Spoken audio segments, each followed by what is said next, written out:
विषय वस्तु है आधुनिक भारतीय इतिहास के अंतर्गत स्वतंत्र अवध राज्य। तो स्वतंत्र अवध राज्य जो है, इसकी स्वतंत्रता का संस्थापक सादत खां या बुरहानुल मुल्क को माना जाता है।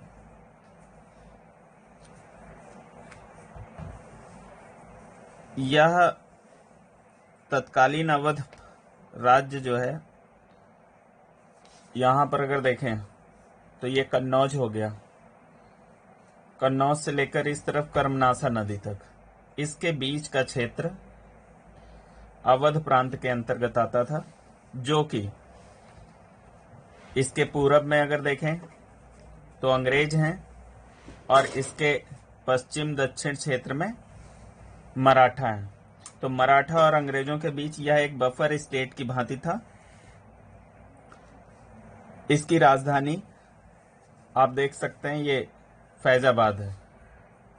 तत्कालीन समय में इसकी राजधानी फैजाबाद।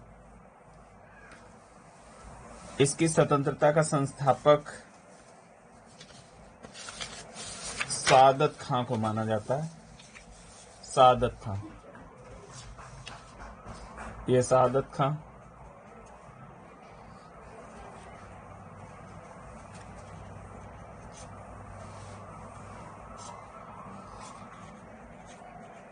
यह बुरहान उल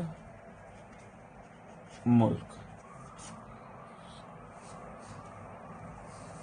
1720 से 22 के बीच, 1720 से 22 के बीच इसे मुगल बादशाह मोहम्मद शाह ने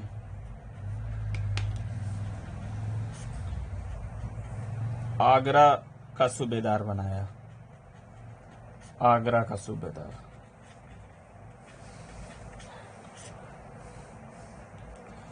और सूबेदार बनाया और साथ ही साथ इसे बुरहान उल मुल्क की उपाधि प्रदान की। ये उपाधि दी किसने? तो मुगल बादशाह मोहम्मद शाह रंगीला। मोहम्मद शाह रंगीला का टाइम पीरियड है 1719 से 48 के बीच में।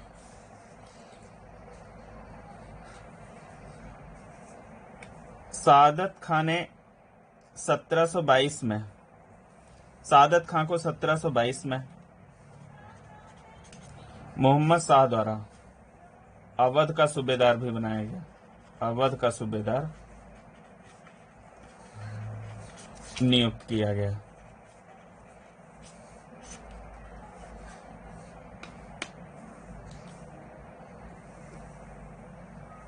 यह एक योग्य सूबेदार था। इसने नाम मात्र के लिए ही मुगल आधिपत्य स्वीकार किया और स्वतंत्र शासक की भांति इसने अवध में अपनी सत्ता को स्थापित किया। 1723 में इसने अवध में नई राजस्व बंदोबस्त प्रणाली लागू की।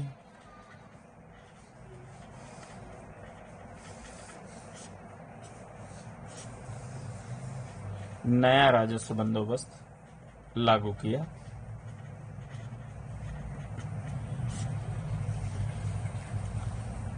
कृषकों को जमींदारों के शोषण से मुक्त कराया। कृषकों को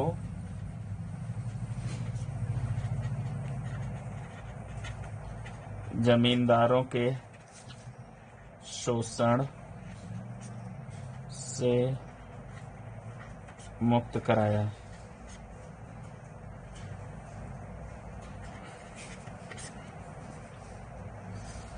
सत्रह सौ उनतालीस में इधर से पश्चिमोत्तर से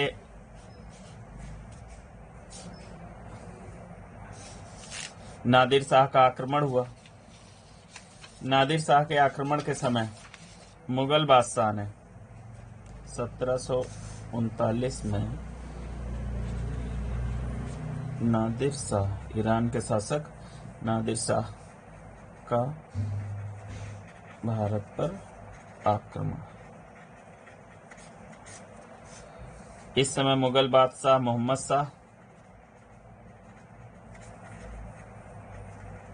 मोहम्मद शाह ने शहादत खां को दिल्ली बुलाया। शहादत खां वीरता से लड़ा नादिर शाह से, परंतु नादिर शाह ने इसे बंदी बना लिया। नादिर शाह ने किसको बंदी बनाया? तो शहादत खां को। शहादत खां ने नादिर शाह से प्रार्थना की कि अगर नादिर शाह दिल्ली पर आक्रमण करे तो उसे लगभग 20 करोड़ रुपए प्राप्त होंगे। नादिर शाह ने ऐसा ही किया और दिल्ली पर आक्रमण कर दिया। दिल्ली को खूब लूटा, परंतु उसे जो संभावित धनराशि थी वो नहीं प्राप्त हुई। तो उसने इस धनराशि को देने के लिए शहादत खां से कहा। तो शहादत खां ने जैसे ही ये समाचार सुना, वैसे ही नादिर शाह के पास न जाकर विष खाकर आत्महत्या कर ली। नादिर शाह के बाद शहादत खां के बाद अगला नवाब सफदरजंग बना। सफदरजंग के बारे में बात कर लेते हैं।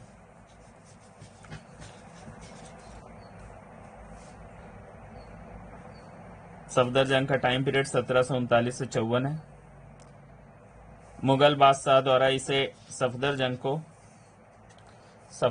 को मुगल बादशाह से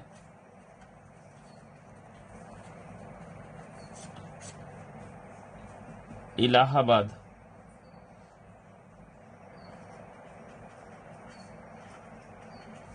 का क्षेत्र प्राप्त हुआ और मुगल बादशाह ने इसे अपना वजीर नियुक्त किया।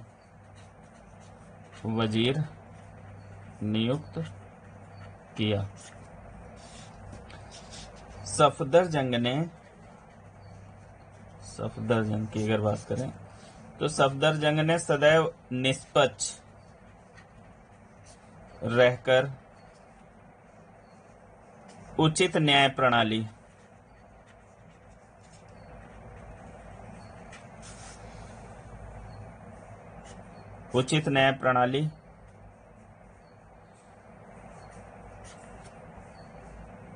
के साथ अवध पर शासन किया। इसने हिंदुओं को सेवाओं में उच्च पद प्रदान किए। इसके समय में सबसे उच्च पद पर हिंदू महाराजा नवाब राय था। हिंदुओं को इसने अपने राज्य में सम्मान भी दिया। इसने कला, संस्कृति, साहित्य को बढ़ावा दिया। अवध में लखनवी तहजीब इसी के शासनकाल में विकसित हुई। सफदरजंग के शासनकाल में विकसित हुई। सफदरजंग के बाद अवध का नवाब शुजाउद्दौला हुआ। अवध का नवाब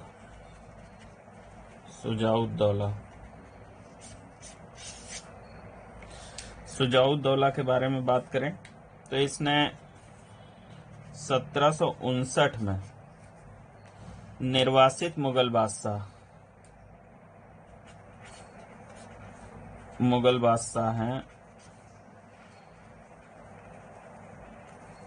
शाह आलम द्वितीय को उनके वजीर इमादुल मुल्क के विरुद्ध अपने यहाँ शरण दी। तो शाह आलम द्वितीय को अपने यहाँ शरण दी और शाह आलम द्वितीय ने 1762 में शुजाउद्दौला को अपना वजीर नियुक्त किया। 1761 में आपको पता है अफगान शासक अहमद शाह अब्दाली अहमद शाह अब्दाली और मराठों के बीच पानीपत का तृतीय युद्ध लड़ा गया। पानीपत का तृतीय युद्ध लड़ा गया। इसमें शुजाउद्दौला ने अहमद शाह अब्दाली का साथ दिया। 1763 में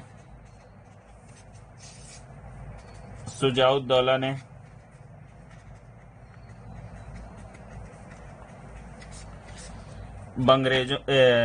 शुजाउद्दौला ने बंगाल के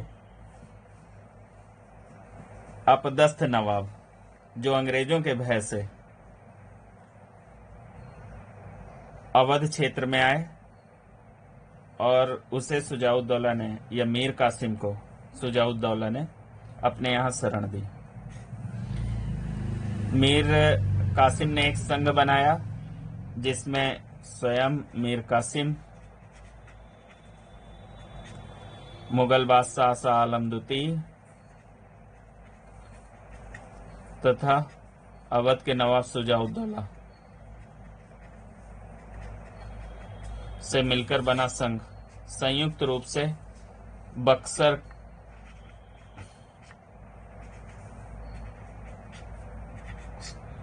का युद्ध अंग्रेजों से लड़ा। दूसरी ओर कौन है? तो अंग्रेज। इस युद्ध में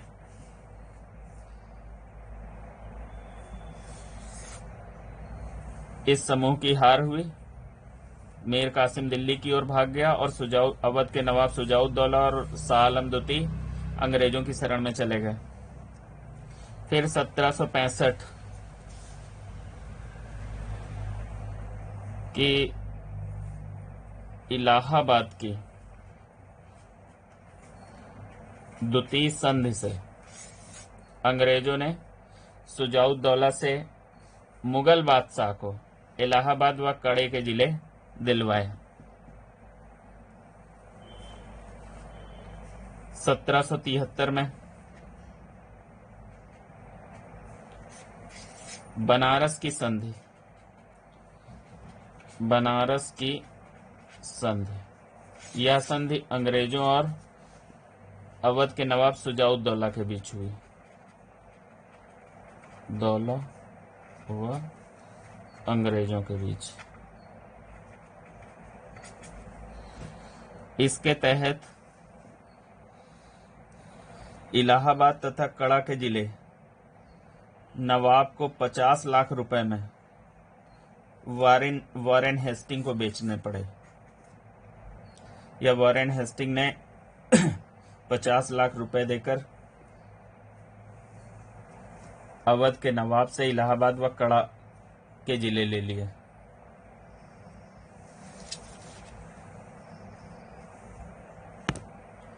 (1774) में मीरनपुर युद्ध में शुजाउद्दौला ने 1774 में मीरनपुर युद्ध में मीरनपुर कटरा पूरा नाम है मीरनपुर कटरा युद्ध में रूहेला सरदार हाफिज रहमत खां को मारकर रूहेलखंड को अवध में बरेली के आसपास का क्षेत्र है जिसे अवध के नवाब शुजाउद्दौला ने मीरनपुर कटरा युद्ध में रूहेला सरदार हाफिज रहमत खां को मारकर इस क्षेत्र को अवध में मिला लिया। तो रूहेलखंड को अवध में मिलाया। किसने? तो शुजाउद्दौला ने।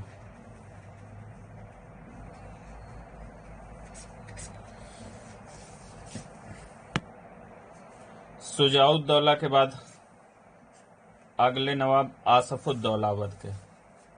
अगले नवाब हैं अवध के आसफुद्दौला 1775 से 1797। आसफुद्दौला के बारे में कुछ बिंदु देख लेते हैं हम लोग।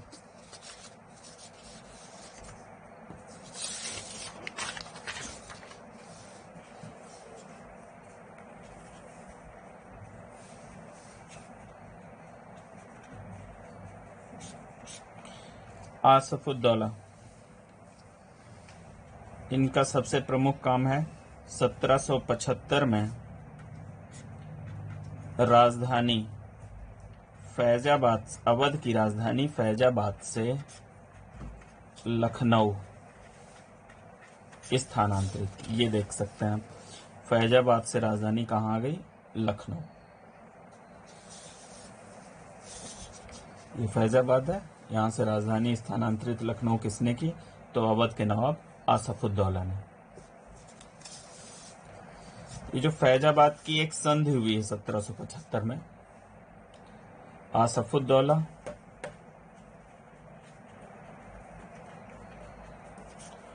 व अंग्रेजों के बीच में, 1775 में फैजाबाद संधि, फैजाबाद संधि। इस संधि के तहत बनारस पर अंग्रेजी सर्वोच्चता स्वीकार की गई। बनारस पर अंग्रेजी सर्वोच्चता स्वीकार की गई। अंग्रेजों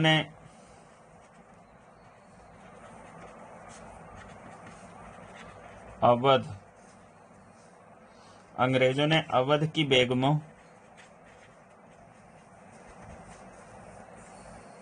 की संपत्ति की सुरक्षा की गारंटी दी।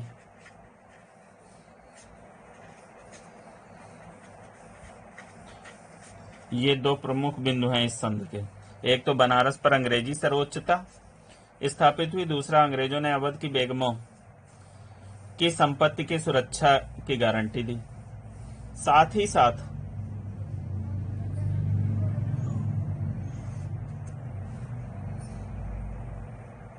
अवध के नवाब आसफुद्दौला ने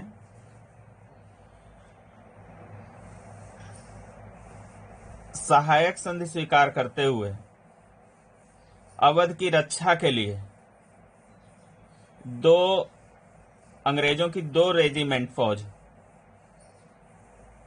अवध में रखने की प्रार्थना की तथा बदले में 74 लाख रुपए,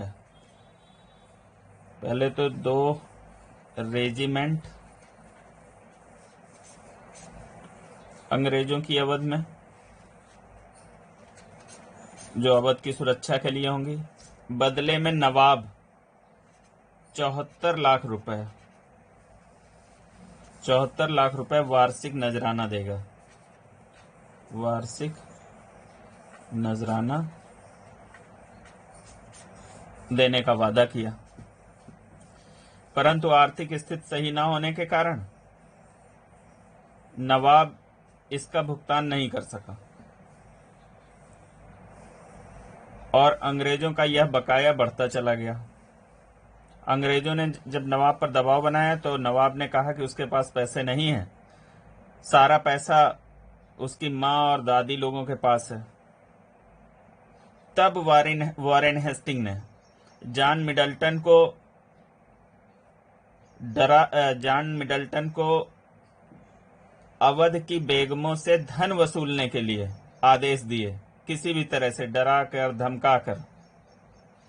तो यह कृत्य वॉरेन हेस्टिंग का बहुत निकृष्टतम माना जाता है। कई बार यहां से वैकल्पिक प्रश्न भी आया है कि अवध की बेगमों से धन जबरन किसने वसूल किया?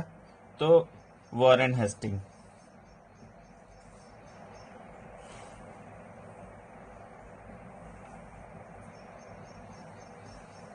फिर 1784 में आसफुद्दौला का अगर निर्माण कार्य देखा जाए तो 1784 में इसने इमामबाड़ा लखनऊ में बनवाया मुहर्रम मनाने के लिए।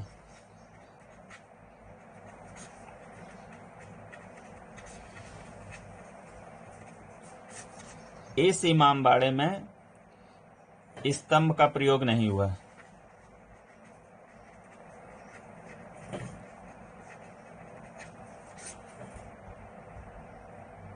स्तंभ का प्रयोग नहीं हुआ है। ये लखनऊ है, यहीं पर इमामबाड़ा निर्मित है। तो इमामबाड़ा के निर्माण का उद्देश्य क्या था? मुहर्रम मनाने के लिए। और किसने इसका निर्माण करवाया था? तो आसफुद्दौला ने। फिर आगे देखते हैं, अगले नवाब आसफुद्दौला के बाद वजीर अली, फिर इसके बाद सादत अली द्वितीय। इन्होंने, इनके विषय में कुछ विशेष नहीं। 1801 में वेलेज अली की सहायक संधि इन्होंने स्वीकार की। सादत अली खान जो है, इन्होंने 1801 में सहायक संधि स्वीकार की वेलेज अली।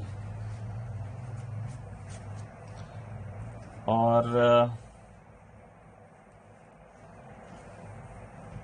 इन्होंने अवध के राजा की उपाधि धारण की। सादत अली खान ने अवध के राजा की उपाधि, अवध के राजा की उपाधि धारित की, उपाधि धारित की।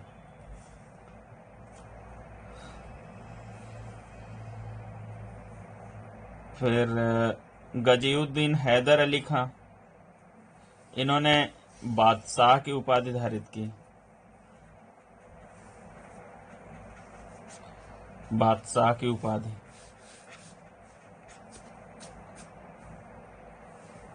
फिर नासिरुद्दीन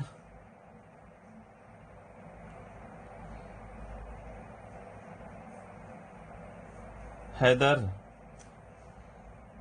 फिर उनके बाद मोहम्मद अली शाह। मोहम्मद अली शाह ने 1838 में, इनका भी एक निर्माण कार्य है, प्रमुख है। 1838 में इन्होंने छोटा इमामबाड़ा बनवाया, छोटा इमामबाड़ा।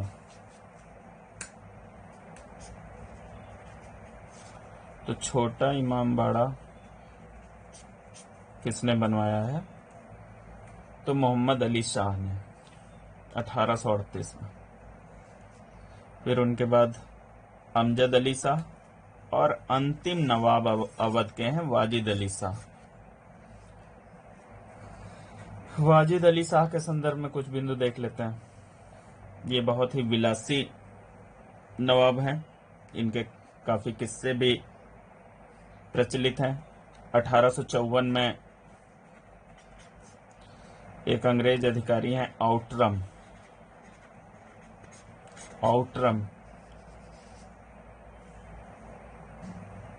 ने अवध पर कुशासन का आरोप लगाया।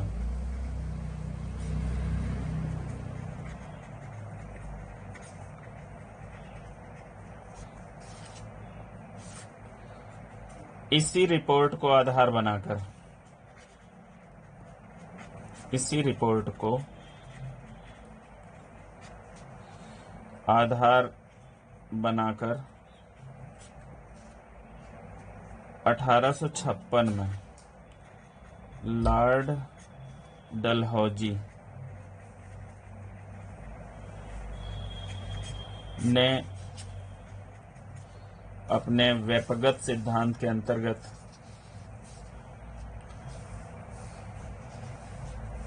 अवध का अंग्रेजी साम्राज्य में, अवध का अंग्रेजी साम्राज्य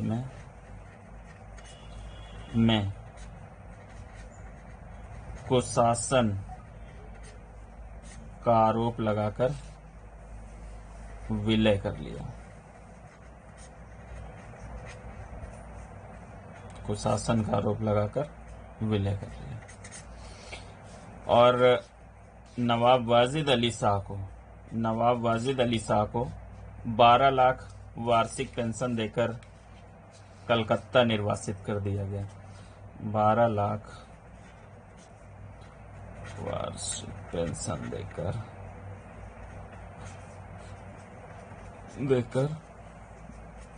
कलकत्ता निर्वासित कर दिया गया।